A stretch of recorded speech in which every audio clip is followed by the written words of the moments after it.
Um, I'm quite excited to experiment with this video platform,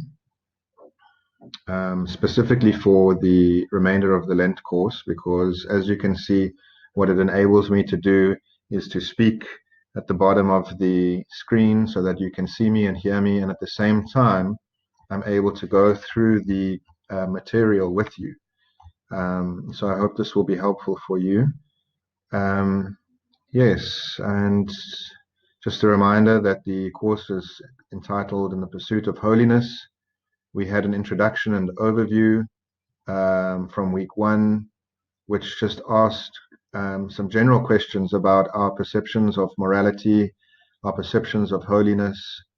And then week 2, we looked at some of the work of Nietzsche and Foucault, using their genealogical method in debunking some of our perceptions of what constitutes conventional morality.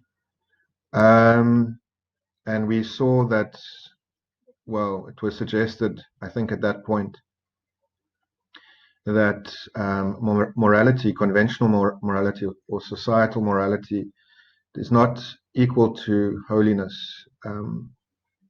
In fact, in terms of conventional social opinion, holy people can oftentimes appear to be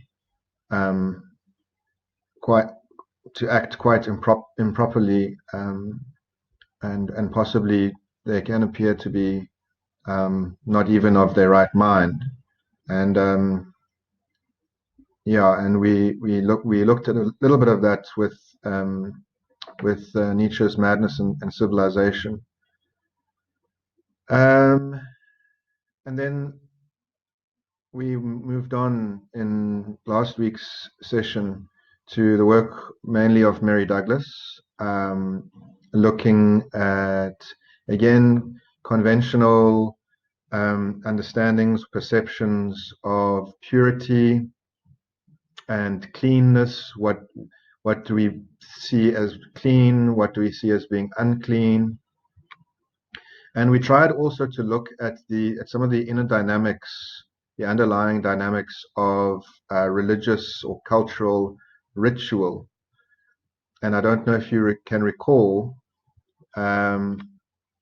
but we said that by and large, ritual is a means of maintaining a sense of balance, a sense of order, and managing, by and large, managing the relationship between order and disorder. Okay. And so when largely our lives are fairly orderly, they have to be in order for us to function. But when the disorderly, or when the chaos impinges or infringes on the orderly, then culturally and historically throughout history, usually a rite or a ritual of some kind is required to restore the balance. In addition to that, rite and ritual, according to the work of Douglas and other anthropologists, rite and ritual is also a means of accessing the disorder. So the holy or the sacred, which, as we mentioned last week, cannot really be morally labeled. The holy or the sacred is not inherently moral or immoral. The holy or the sacred is more powerful than we are, and so that's why it's also a potentially dangerous force or being, whatever you like to think of it as. And so rite and religious ritual are a means of accessing the holy or the sacred, or accessing the disorder, because the holy or the sacred is usually located in the disorder, outside of the confines of the tribe. Yes, and we're going to carry on looking at some of the inner dynamics of religious rite and ritual in today's session. We are going to be looking at the necessity of blood. So I'm just going to scroll down. Okay. So we think of animal sacrifice as barbaric, and I've put an intentionally gory picture there of a sheep.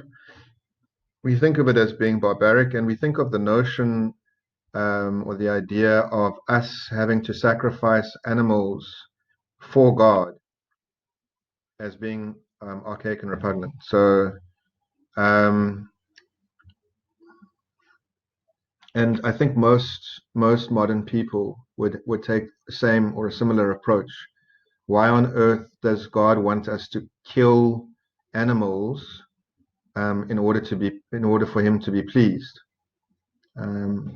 Why is God pleased with the killing of an animal?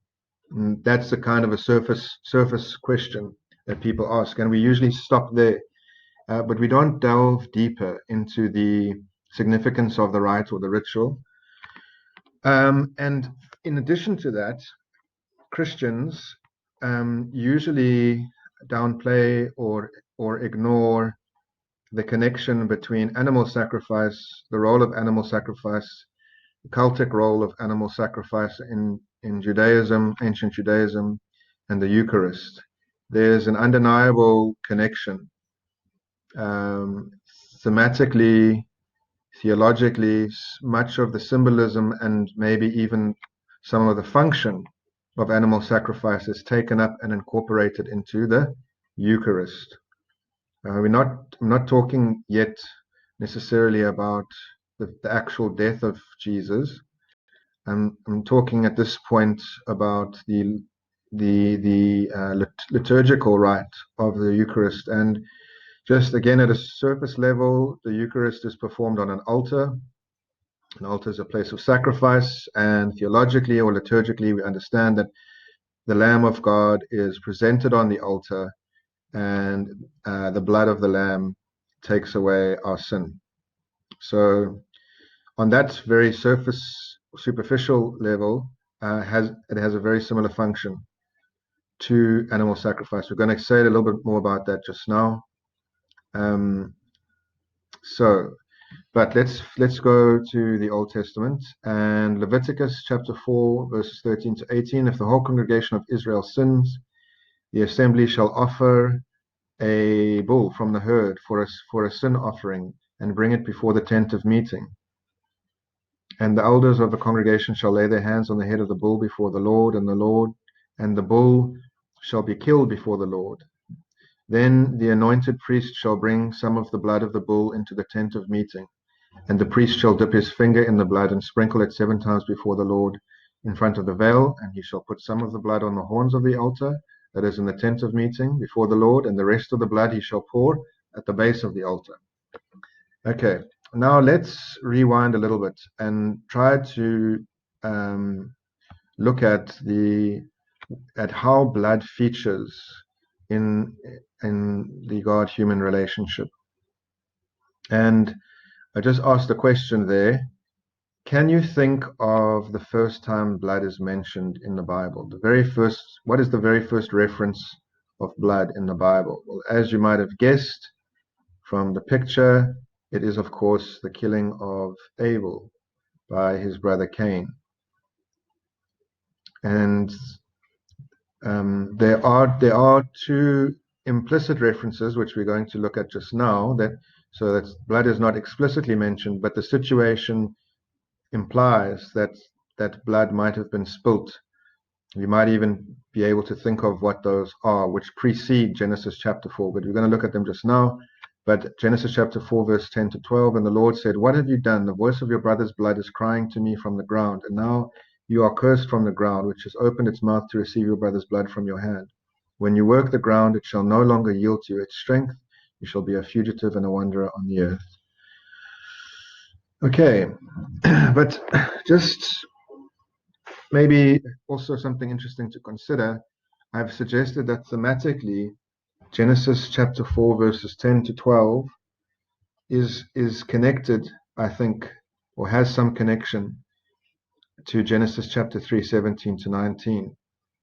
So obviously, preceding the killing of Abel by his brother, but Adam's sin, the sin of Adam, the so-called first sin or original sin, as Augustine phrased it, the punishment, the consequence of the sin, and that's why I say also thematically or in terms of the narrative, they're linked because Adam commits the first sin, and Adam and Eve are expelled from the garden as a result. And then immediately, almost immediately after that, the very first murder takes place.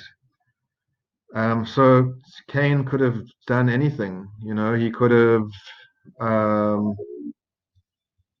um, stolen something, but he committed the first fratricide or the first murder of a brother.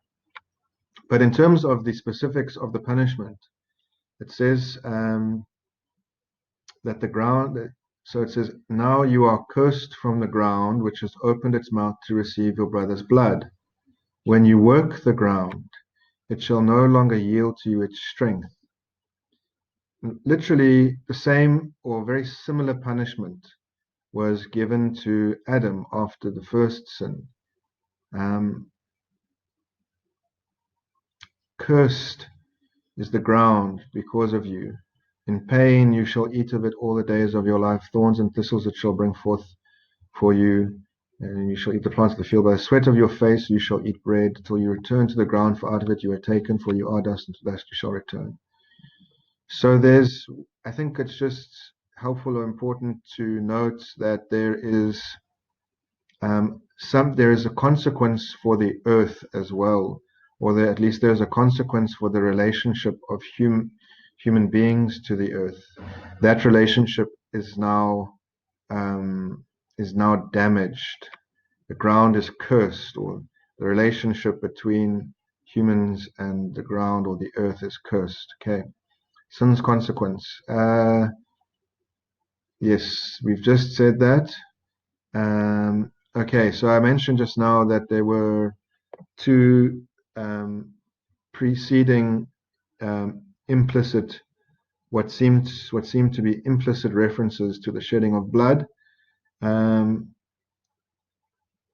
the first one is immediately after the first sin, which in fact Mary also pointed out to me the other day. And I mean, there are theories about Adam and Eve or humanity being herbivorous prior to the sin, and that so when sin enters the world, it doesn't just affect human beings, but it affects it affects all of creation, and the relationship between humans and nature, humans and animals, humans and the earth, as we've already seen, is compromised. And so immediately after the first sin, there's a reference to the making of animal skins. Obviously, animals would have to die for their skins to be used as clothing.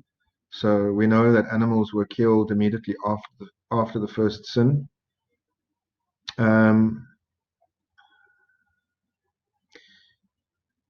Yeah, and then just making basically the same point. One of the consequences for the snake is that there's enmity placed between itself and human beings. Now, a snake, symbolically, you would imagine, in many instances, represents evil or represents Satan. As in fact he is referred to in the book of Revelation. But in fact, that identification or description is not present in Genesis 3. There's no mention in Genesis 3 of the snake being the devil or even representing evil. It just says that the snake was more crafty than any other wild animal. And so while the enmity between the snake and human beings might signify enmity between the devil and human beings, I think it also legitimately signifies enmity between human beings and creation, or the animal world. Okay, now we're going to try and get to a more specific understanding of the significance of blood. I've just given a quote here from somebody who wrote a book on different theories of atonement, and he's explained something of how blood functions in the psyche of ancient Judaism. The central act of animal sacrifice involved the blood of the animal poured out and smeared on the altar. For the Israelites, blood was the symbol of life. It was this life-bearing power of blood, not the death of the animal. And I think that's an important point, that it wasn't the fact that the animal died, but it was the blood itself that resulted in change. The life of the unblemished animal represented the power to restore the defective life of the sinner. The key word for atonement literally means to cover. In effect, sin is covered by the life of the sacrifice. Having covered the offense that divides, the barrier is removed and the way is open for the renewal of the relationship between the two parties. Okay. And Schmeichen cites Leviticus 17, so let's look at that. If any one of the house of Israel or of the strangers who sojourn among them eats any blood, I will set my face against that person and cut him off from among his people. For the life of the flesh is in the blood, and I have given it for you on the altar to make atonement for your souls. For it is the blood that makes atonement by the life. Anyone also of the people of Israel or of the strangers who sojourn among them who takes in hunting any beast or bird shall pour out its blood and cover it with earth. For the life of every creature is its blood. Its blood is its life. Therefore I have said to the people of Israel, you shall not eat the blood of any creature, for the life of every creature is its blood. Whoever eats it shall be cut off. Leviticus 17, verses 10 to 14. Okay, and so we see that contact with blood, or at least we have seen and particularly last week, that contact with blood risks ritual defilement. Blood is dangerous because it is sacred. And remember, we said at the beginning that the sacred, first and foremost, is something to fear and respect because it is greater than human agencies. The sacred is greater than human agencies. And so one might even say that blood is holy. Because it's holy, it's dangerous. But used in prescribed ritualistic practice, in prescribed rituals, it atones for sin. And as pointed out by the quote from Schmeichen, blood covers sin. And understood in terms of the notion of atonement, it does not necessarily expunge it or dissolve it, but it covers it. Because blood represents life, it is able to compensate for the loss of life resulting from sin, because sin is understood theologically or spiritually as inherently life-demeaning. Okay, we're going to look at that just now on the next page. In the story of the Passover, the Hebrews are given the instruction to mark their doorposts to protect themselves from the angel of the Lord. This symbolism is a little bit, well, at least to me, it seems a bit more ambiguous. And I've just said there as if the blood is functioning as some kind of a talisman. And obviously the central idea of a talisman is that you take a tiny bit of that which is threatening, that which is dangerous, and you keep it on your person or you keep it in your house, and that is sufficient to ward off the dangerous thing, whatever it might be. And a similar idea operates at molecular and biological levels with viruses and antiviruses, and snake bites and antivenoms. Yeah. But as just said, in any event, what is important to realize is that the blood on the doorposts, there is a relation that exists between the blood on the doorpost and the angel of the Lord, if that makes any sense. So whether the blood represents life and wards off the angel, or whether the blood represents death and the angel is able to identify it, because in the passage, as we'll see just now, the angel is referred to as the destroyer. So I haven't had a chance to look at the Hebrew word that is translated in English as destroyer. The point is that there's a relation of some kind between the blood and the threat. Okay. Yeah, so take a bunch of hyssop and dip it in the blood that is in the basin, and touch the lintel and the two doorposts with the blood that is in the basin. None of you shall go out of the door of the house until the morning. Feels a bit like South Africa under lockdown. For the Lord will pass through to strike the Egyptians, and when he sees the blood on the lintel and on the doorposts, the Lord will pass over the door and will not allow the destroyer to enter your house to strike you. Exodus 12:22 to 23. Okay, so I hope we're making a little bit of progress. We're nearing the latter part of the session. In summary, we saw that blood is necessary. There's no doubt about the necessity of blood. The question is why? Why is it necessary? Okay, in terms of dealing with sin. And we saw to some extent, we've seen so far to some extent how this operates, how the logic of it all works, in that the essence of an animal's life is in its blood, as Leviticus 17 makes clear. And we've tried to show as well that the first sin or sins, if they are grouped together, the sins of Adam and Cain, involved killing, or the killing of animals, and the consequent shedding of blood. But importantly, blood shed illegally. In other words, blood shed accidentally or blood shed outside of ritual practice upsets the cultic balance.